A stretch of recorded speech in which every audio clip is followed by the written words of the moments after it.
स्वागत है मेरे चैनल इंग्लिश पर। मैं हूं नवर सर। आज मैं आप लोगों को वैसे सेंटेंस का पैसिव वॉइस बताने जा रहा हूं जिसमें model auxiliary verb can, could, may, should, must and ought to का प्रयोग होगा। अगर आप लोगों को मॉडल ऑक्सिलरी वर्ब समझने में कोई प्रॉब्लम हो तो मैं मॉडल ऑक्सिलरी वर्ब से संबंधित वीडियो का लिंक डिस्क्रिप्शन में डाल दूंगा, आप लोग जाकर अच्छी तरह से समझ लेंगे। तो आइए अब हम लोग can, could, may, should, must and ought to का पैसिव वॉइस समझें। तो सबसे पहले इसका एक्टिव वॉइस का स्ट्रक्चर देखेंगे। Subject plus model auxiliary verb, यानी सब्जेक्ट के बाद हम मॉडल ऑक्सिलरी वर्ब का प्रयोग करेंगे और प्लस मेन वर्ब का प्रयोग करेंगे। मेन वर्ब यानी V1 में होता है। किसी भी मॉडल ऑक्सिलरी वर्ब के साथ हम जो है V1 का ही प्रयोग करते हैं प्लस ऑब्जेक्ट, और ऑब्जेक्ट के बाद हम फुल स्टॉप का प्रयोग करेंगे। अब इसका पैसिव वॉइस, तो एक्टिव वॉइस का ऑब्जेक्ट पैसिव वॉइस में सब्जेक्ट बन जाता है। इसके बाद हम मॉडल ऑक्सिलरी वर्ब का प्रयोग करेंगे। जो इसमें मॉडल ऑक्सिलरी वर्ब है यही मॉडल ऑक्सिलरी वर्ब यहाँ पर भी होगा, क्योंकि मॉडल ऑक्सिलरी वर्ब में परिवर्तन नहीं किया जाता है। किसी भी तरह के सब्जेक्ट के साथ same to same modal auxiliary verb होता है, विल और शैल को छोड़कर। प्लस बी, किसी भी मॉडल ऑक्सिलरी वर्ब का पैसिव वॉइस अगर बनाते हैं तो उसके जस्ट आफ्टर हम पैसिव वॉइस में मॉडल ऑक्सिलरी वर्ब के बाद बी का प्रयोग श्योर अनसर्टेन करते हैं। इसके बाद मेन वर्ब जो है तीसरे रूप में बदल जाता है। अब हम प्लस में क्या लिखते हैं? सब्जेक्ट, एक्टिव वॉइस का सब्जेक्ट पैसिव वॉइस में ऑब्जेक्ट बन जाता है। इसके बाद हम फुल स्टॉप लिखते हैं। और जब भी एक्टिव वॉइस का सब्जेक्ट पैसिव वॉइस में ऑब्जेक्ट बनता है, इसके जस्ट बिफोर हम प्रीपोजिशन प्रायः बाई का प्रयोग करते हैं। आइए अब हम लोग फर्स्ट एग्जांपल देखें। He should respect teachers and elders. यहाँ ही जो है आपका सब्जेक्ट है, should model auxiliary verb, model auxiliary verb, respect main verb है, टीचर्स एंड एल्डर्स यह ऑब्जेक्ट है। ये क्या है? ऑब्जेक्ट। तो अब हम इस ऑब्जेक्ट को सब्जेक्ट बनाएंगे। तो ये दोनों नाउन है, नाउन में कोई परिवर्तन नहीं होता है, केवल इसका नाम बदल जाता है। यहाँ ऑब्जेक्ट है तो यहाँ पैसिव वॉइस में सब्जेक्ट बन जाएगा, यानी टीचर्स एंड एल्डर्स। यहां ऑब्जेक्ट अब सब्जेक्ट बन गया। इसके बाद हम शुड का ही प्रयोग करेंगे। Model auxiliary verb should, should model auxiliary verb हो गया। शुड के बाद बी का प्रयोग हम श्योर अनसर्टेन करेंगे, बी। इसके बाद मेन वर्ब के तीसरे रूप में बदलेंगे। यहाँ रिस्पेक्ट है, रिस्पेक्ट मेन वर्ब है, इसको हम तीसरे रूप में बदल देंगे तो हो जाएगा रिस्पेक्टेड, रिस्पेक्टेड। इसके बाद हम लिखेंगे बाई। जब भी एक्टिव वॉइस का सब्जेक्ट पैसिव वॉइस में ऑब्जेक्ट बनता है तो उसके जस्ट बिफोर प्रीपोजिशन प्रायः बाई का ही प्रयोग करते हैं। अतः ही सब्जेक्ट में है, अब यह पैसिव वॉइस में ऑब्जेक्टिव केस में हो जाएगा, यानी यहाँ ही नॉमिनेटिव केस में है जो सब्जेक्ट का काम करता है, और इसको हम ऑब्जेक्टिव केस में बदल देंगे जो ऑब्जेक्ट का काम करेगा, यानी ही का ऑब्जेक्टिव केस हिम होता है। इसके बाद फुल स्टॉप। दूसरा example, they must do this work, they must do this work. इसमें जो है दे सब्जेक्ट हुआ, must auxiliary verb, model auxiliary verb, model auxiliary verb, do main verb का काम कर रहा है, और दिस वर्क जो है ऑब्जेक्ट है। तो इस ऑब्जेक्ट को हम सब्जेक्ट बना देंगे, दिस वर्क। यहां पर ये ऑब्जेक्ट अब पैसिव वॉइस में सब्जेक्ट बन गया। इसके बाद मस्ट का ही प्रयोग करेंगे, क्योंकि मॉडल ऑक्सिलरी वर्ब में किसी भी तरह के सब्जेक्ट हो, हम उस किसी भी तरह के सब्जेक्ट हो हम उसके मॉडल ऑक्सिलरी वर्ब में परिवर्तन नहीं करते हैं। इसलिए यहाँ पर मस्ट है एक्टिव वॉइस में भी, और जब ऑब्जेक्ट सब्जेक्ट बना तब पर भी मस्ट ही रहा। इसके बाद हम बी का प्रयोग करेंगे, बी।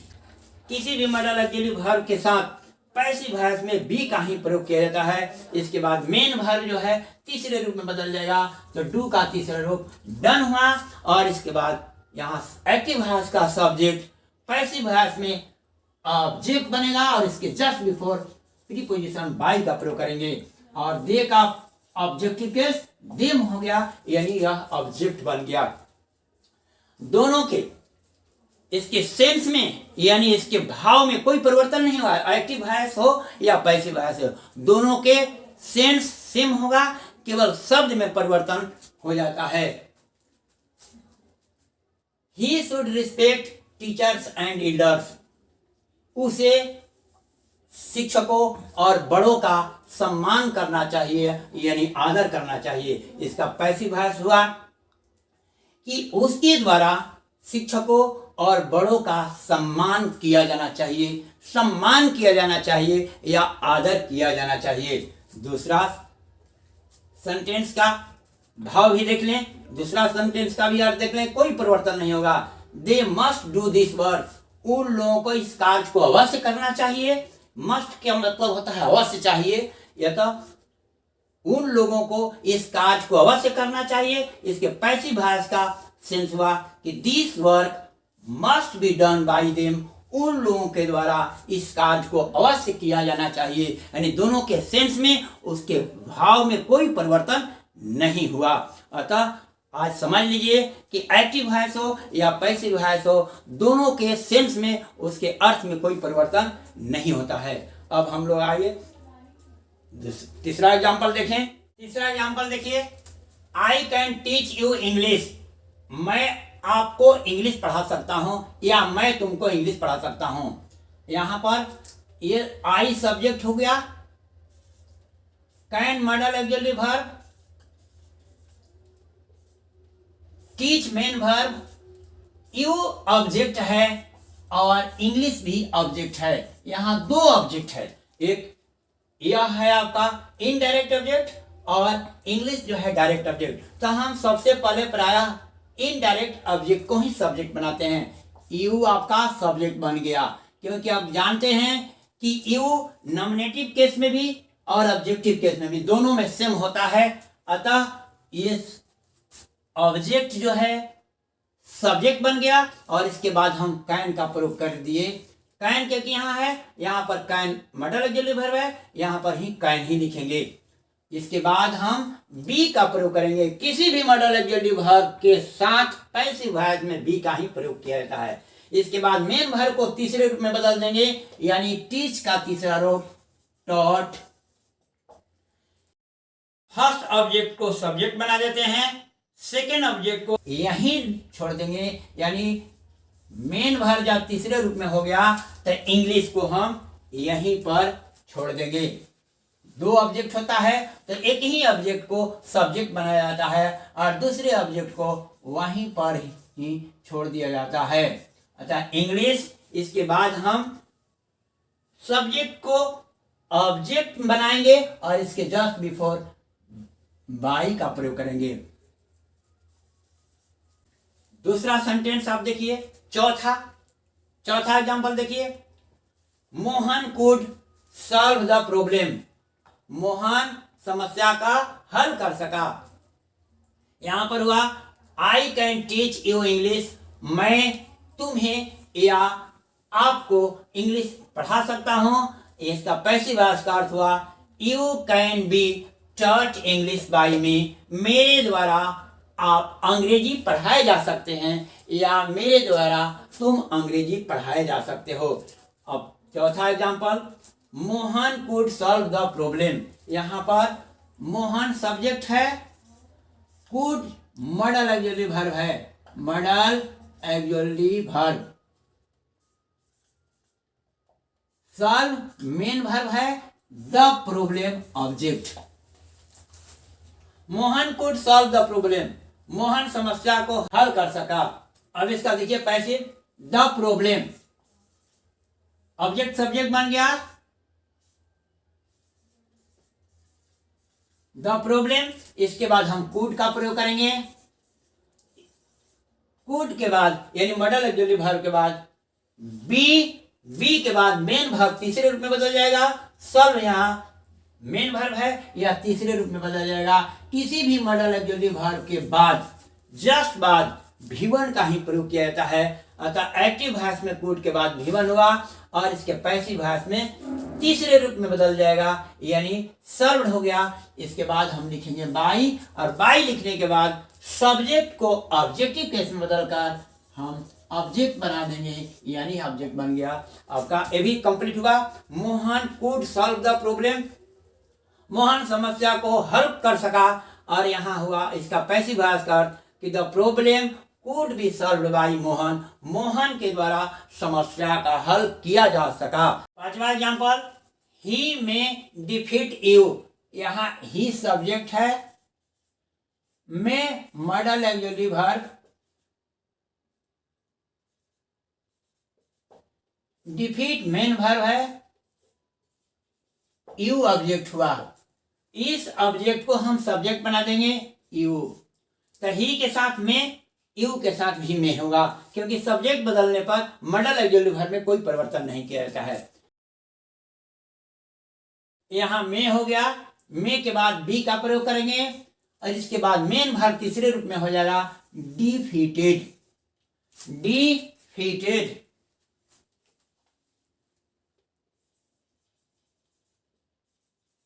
इसके बाद एक्टिव वॉइस का सब्जेक्ट पैसिव वॉइस में ऑब्जेक्ट बनेगा। इसके जस्ट बिफोर बाई का प्रयोग करेंगे।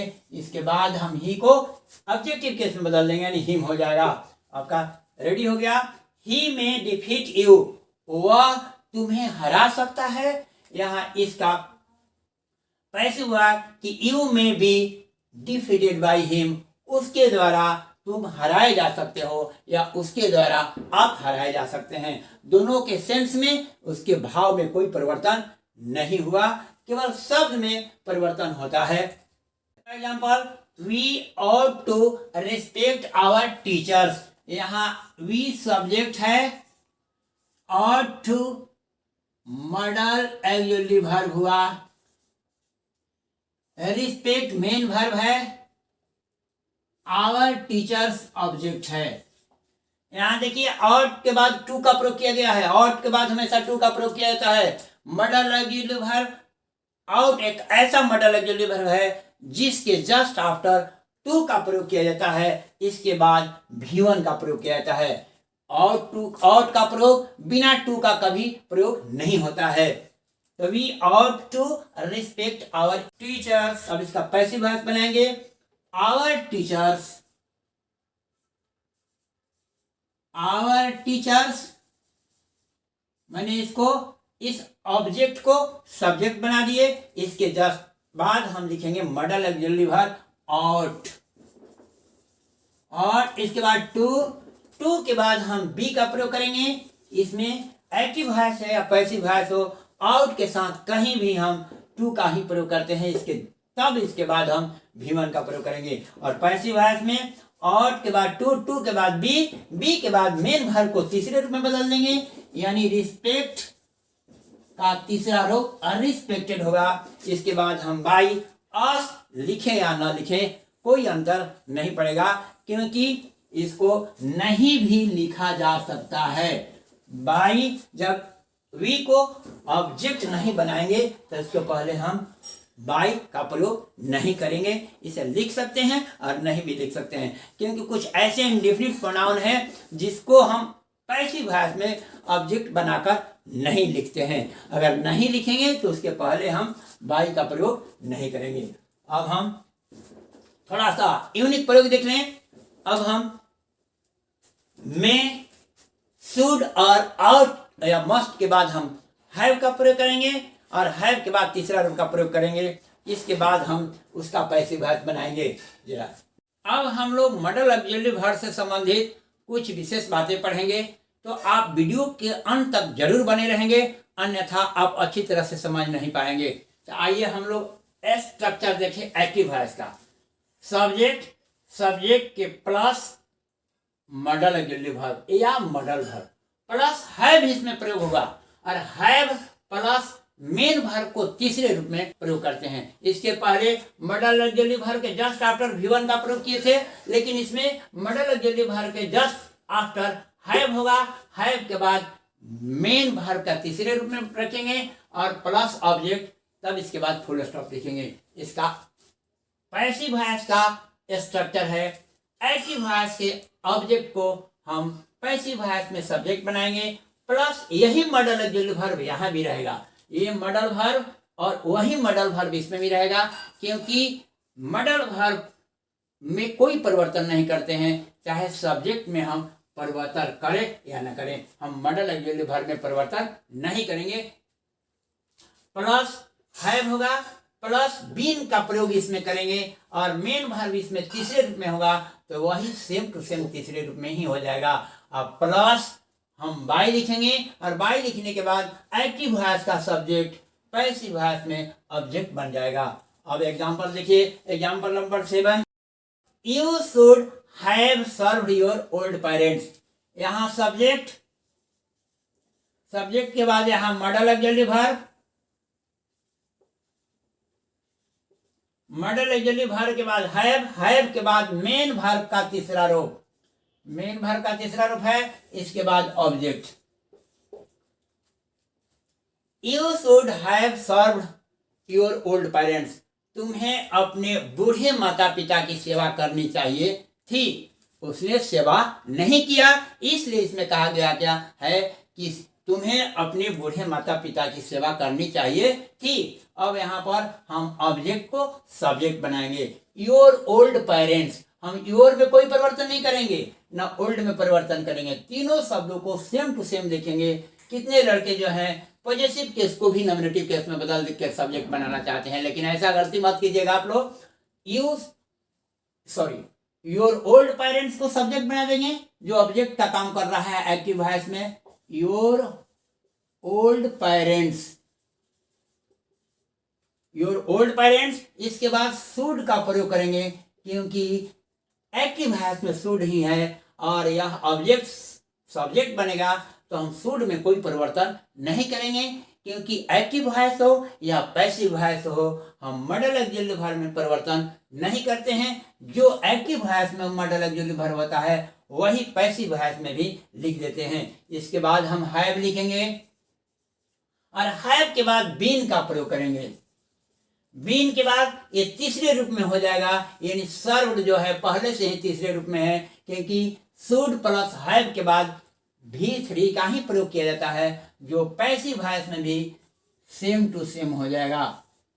सर्व्ड, इसके बाद हम लिख देंगे बाई और बाई के बाद एक्टिव वॉइस के सब्जेक्ट को हम ऑब्जेक्ट बना देंगे, तो यू ही होगा, क्योंकि यू नॉमिनेटिव केस और ऑब्जेक्टिव केस दोनों में सेम होता है। यहाँ यू नॉमिनेटिव केस में है जो सब्जेक्ट का काम कर रहा है, और यहाँ पर पैसिव वॉइस में यू ऑब्जेक्ट में हो गया जो ऑब्जेक्टिव केस में है, यानी ऑब्जेक्टिव केस में है तो वह ऑब्जेक्ट का काम करता है।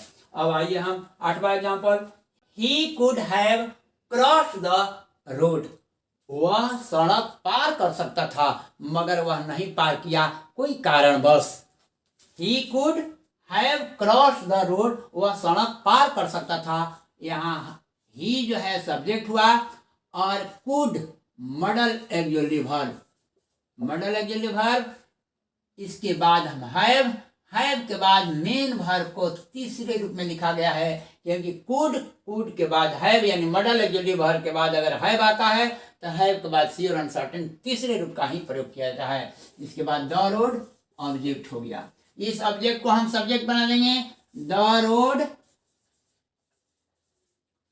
रोड के बाद हम करेंगे कुड, क्योंकि modal auxiliary verb active voice में हो तो उसी को पैसिव वॉइस में हम same to same modal auxiliary verb पर लिखते हैं, उसमें कोई परिवर्तन नहीं किया जाता है। केवल विल और शैल ऐसा मॉडल ऑक्सिलरी है जो सब्जेक्ट बदलने से परिवर्तन किया जाता है, लेकिन और बाकी मॉडल ऑक्सिलरी वर्ब में कोई परिवर्तन नहीं किया जाता है, चाहे कोई भी सब्जेक्ट हो।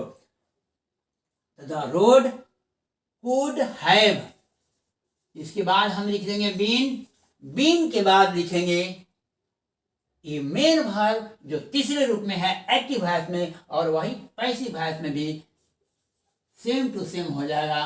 क्रॉस्ड, इसके बाद अब सब्जेक्ट को हम ऑब्जेक्ट बनाएंगे और इसके पहले हम बाई का प्रयोग करेंगे। By him, he could have cross the road, वह सड़क पार कर सकता था। और इसके पैसिव वॉइस का अर्थ हुआ कि उसके द्वारा सड़क पार किया जा सकता था।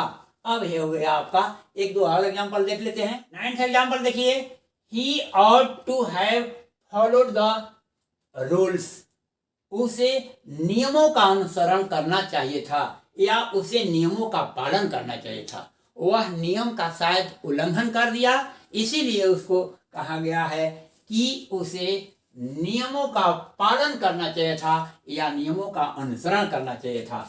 यहाँ सब्जेक्ट है, सब्जेक्ट के बाद ऑट जो है मॉडल ऑक्सिलरी वर्ब, और इस मॉडल ऑक्सिलरी वर्ब के साथ टू का प्रयोग करते हैं। इसके बाद हम हैव का प्रयोग करते हैं। टू प्लस हैव, यानी आउट के बाद हमेशा टू का प्रयोग करते हैं, और टू के बाद जब हैव होगा तब हम इसके बाद मेन वर्ब को तीसरे रूप में लिखते हैं। इसके बाद हम ऑब्जेक्ट को लिखते हैं। इस ऑब्जेक्ट को, एक्टिव वॉइस के ऑब्जेक्ट को पैसिव वॉइस में सब्जेक्ट बना देंगे। द रूल्स, जैसा कि रूल बताया गया है, द रूल्स। इसके बाद हम ऑट का लिखेंगे प्रयोग। ऑट के बाद हमेशा टू का प्रयोग श्योर अनसर्टेन करते हैं, और टू के बाद ही हम हैव का प्रयोग करेंगे। इसके बाद हम लिख देंगे बीन, जैसा कि यह स्ट्रक्चर में बता चुका हूं, बीन। और बीन के बाद यह मेन वर्ब तीसरे रूप में है, तो उसको हम सेम टू सेम लिख देंगे फॉलोड, फॉलोड बाई। इसके बाद हम लिखेंगे बाई। बाई के बाद एक्टिव वॉइस के सब्जेक्ट को पैसिव वॉइस में ऑब्जेक्ट बना देंगे, यानी हिम। ही का ऑब्जेक्ट इज हिम। दोनों के सेंस में कोई परिवर्तन नहीं हुआ। He ought to have followed the rules, उसे नियमों का पालन करना चाहिए था या उसे नियमों का अनुसरण करना चाहिए था। और इसके पैसिव वॉइस का अर्थ हुआ the rules ought to have been followed by him, उसके द्वारा नियमों का पालन किया जाना चाहिए था या उसके द्वारा नियमों का अनुसरण किया जाना चाहिए था। इन दोनों के सेंस में कोई अंतर नहीं है, केवल शब्द में परिवर्तन किया गया है। 10th एग्जांपल देखिए, he must have done this work, उसे इस कार्य को अवश्य करना चाहिए था।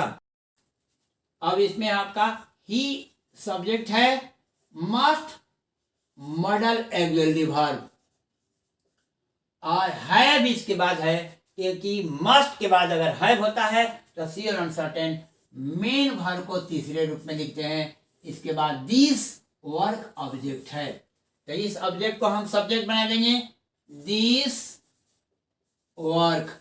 चाहे कोई भी शब्द हो, जब भी उसे स्टार्टिंग करते हैं तो फर्स्ट वर्ड का पहला लेटर कैपिटल से ही लिखते हैं। मस्ट, यहाँ पर एक्टिव वॉइस में मस्ट है तो पैसिव वॉइस में ही मस्ट ही होगा, क्योंकि मॉडल ऑक्सिलरी वर्ब में चाहे वो एक्टिव वॉइस में हो या पैसिव वॉइस में हो, उसके मॉडल ऑक्सिलरी वर्ब में कोई परिवर्तन नहीं करते हैं। इसके बाद हम हैव लिख देंगे। हैव के बाद बीन का प्रयोग करेंगे, और इसके बाद हम मेन वर्ब जो तीसरे रूप में है वह एक्टिव वॉइस के मेन वर्ब को जो तीसरे रूप में है पैसिव वॉइस में सेम टू सेम लिख देंगे, यानी तीसरे रूप में ही छोड़ देंगे। इसके बाद हम लिखेंगे बाई। बाई के बाद एक्टिव वॉइस का सब्जेक्ट पैसिव वॉइस में ऑब्जेक्ट हो जाएगा। अब आपका सेंटेंस कंप्लीट हो गया, दोनों के सेंस में कोई परिवर्तन नहीं हुआ। He must have done this work, उसे इस कार्य को अवश्य करना चाहिए था, और इसका पैसिव वॉइस का अर्थ हुआ this work must have been done by him, उसके द्वारा इस कार्य को अवश्य किया जाना चाहिए था। दोनों के सेंस में कोई परिवर्तन नहीं हुआ। आशा करता हूं कि आप लोग model auxiliary verb could, can, may, should, must और टू का प्रयोग एक्टिव वॉइस और पैसिव वॉइस में अच्छी तरह से समझ गए होंगे। तो वीडियो को ज़्यादा से ज़्यादा शेयर करें, लाइक करें और कमेंट करें, और वीडियो पर नए हों तो चैनल को सब्सक्राइब करना न भूलें। Wish you all the best.